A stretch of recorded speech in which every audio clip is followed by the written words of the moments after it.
Today, I'm going to share with you my latest undervalued dividend growth stock.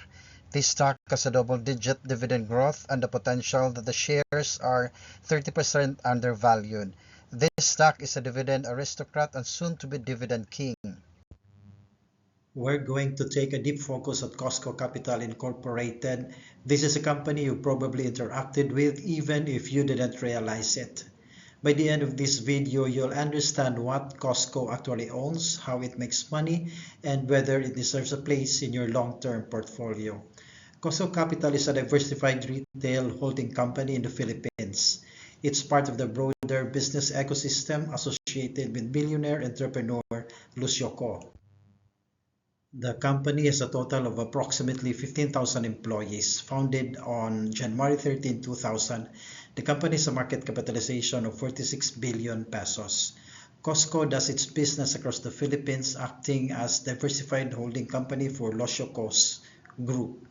It focuses on grocery retail in Pure Gold and S&R, liquor distribution, commercial real estate, and specialty retail, with major operations in Metro Manila, Central Luzon, and North Luzon, alongside expanding in the Visayas and Mindanao regions. At its core, Costco is not just one business. It's a collection of several operating segments. In grocery retail, liquor distribution, and commercial real estate, mainly malls tied to its retail operations. Its flagship grocery brands include Pure Gold Price Club Incorporated, a dominant player in the mass market supermarket segment, and S&R Membership Shopping, which caters more to higher income consumers and bulk buyers. So right away, you're looking at a company that serves both ends of the consumer spectrum, from everyday essentials to premium imported goods. Let's simplify how Costco actually makes money. First, from retail grocery sales. This is the backbone of the business. Through Pure Gold, Costco serves sari-sari stores, small businesses, and households. This segment benefits from high volume and repeat purchases because people need groceries no matter what the economy is doing. Second is in membership warehouse retail through S&R. This segment offers high margins on imported goods and membership fees, somewhat similar concept to Costco wholesale. Third is liquor distribution via the Keepers Holdings, which Costco has exposure to. This business focuses on branded alcoholic beverages, another steady cash-generating segment. And finally, real estate. Costco develops and leases commercial spaces, often anchored by its own retail stores. This creates a built-in ecosystem where foot traffic supports both retail and rental income. Behind these operations is a workforce of tens of thousands of employees across stores, warehouses, logistics, and corporate functions.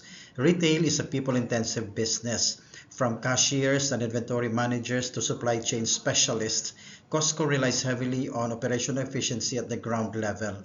One thing worth noting as an investor, companies like Costco don't just grow through strategy, they grow through execution.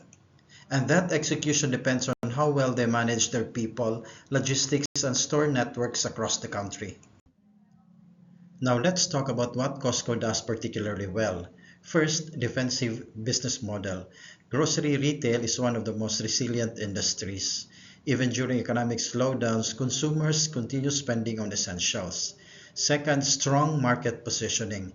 Pure Gold has built a loyal customer base, especially among small retailers and middle-income households.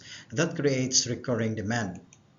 Third, multi-segment diversification. Costco isn't relying on just one revenue stream. Grocery, liquor, and real estate all contribute to the overall income, helping balance risks. Fourth, cash flow generation. Retail businesses, when run efficiently, generate consistent cash. This supports expansion, dividends, and reinvestment. And fifth, proven leadership. The involvement of Lucio Ko brings decades of retail experience. His track record in building scalable businesses adds a layer of confidence for many investors. Let's shift into the financial side because this is where things get real. Costco has historically shown stable revenue growth, driven by store expansion and same-store sales increases, healthy margins for a retail-focused company, and strong net income contributions from its subsidiaries, especially Pure Gold. One key thing to understand, Costco's performance is closely tied to consumer spending trends in the Philippines. When consumption is strong, Costco benefits directly. In terms of dividends, Costco has been known to provide consistent payouts, making it appealing for income-focused investors. The yields can be attractive depending on the market price. However, dividend growth may not always be aggressive. It depends on expansion plans and capital allocation priorities. From 2024 to present, the company has been giving an average of 9% dividend yield, and dividend has grown 15% 5 years ago. Now let's talk about the risk, because no investment is complete without them.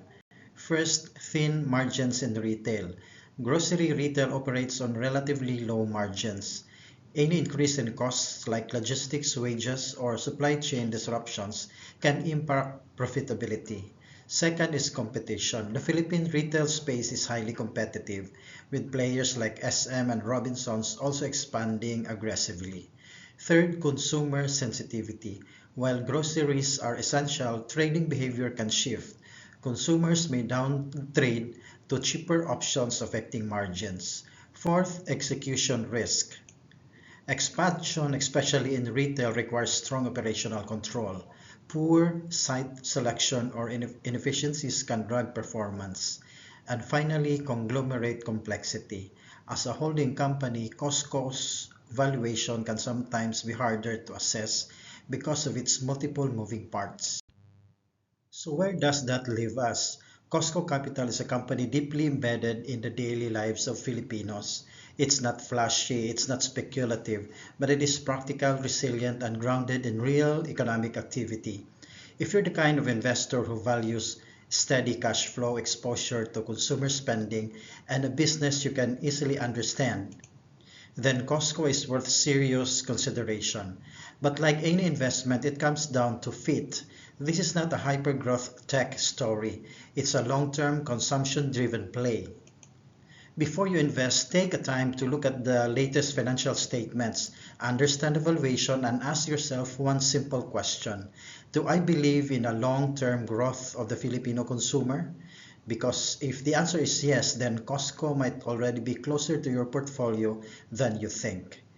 And if you found this breakdown helpful, stay curious, keep learning, and always invest with intention, not emotion.